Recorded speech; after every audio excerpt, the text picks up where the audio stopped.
संयुक्त राष्ट्राध्यक्ष आणि तंत्रज्ञान क्षेत्रातील उद्योगपती यांच्यातील वादाचे कारण म्हणजे डोनाल्ड ट्रम्प यांनी लागू केलेली आयात शुल्क वाढविण्याची धोरणे आहे आणि ही शुल्के अमेरिकन तंत्रज्ञान क्षेत्रातील उत्पादकांना, ज्यांचे प्रतिनिधित्व एलॉन मस्क करतात, नुकसान पोहोचवत आहे.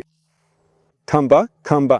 पण ट्रम्प तर उलट उत्पादन पुन्हा अमेरिकेत आणायचे आहेत असं म्हणतात ना.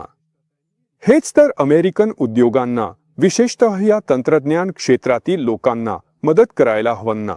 आणि उलट यामुळे त्यांची ताकद वाढेल. मग ते असमाधानी का आहेत? ते वाद का घालत आहेत?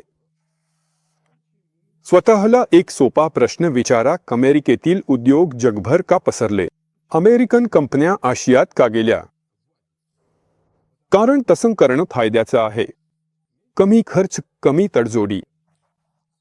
फक्त अमेरिकन सुट्या भागांमधून टेस्ला इलेक्ट्रिक कार बनवणं अशक्य आहे, कारण फक्त अमेरिकन सुटे भागच उपलब्ध नाही.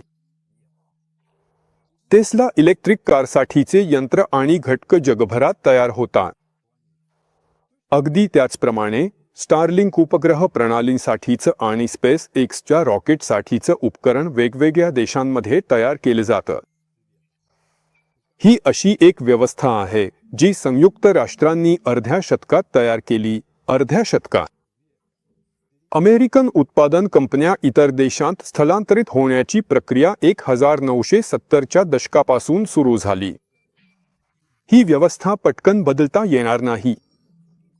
संयुक्त राष्ट्रांमध्ये हरवलेली उत्पादन क्षमता पुन्हा उभारण्यासाठी दशके लागतील आणि ट्रम्प यांच्या शेवटच्या अध्यक्षीय कार्यकाळात हे नक्कीच शक्य होणार नाही.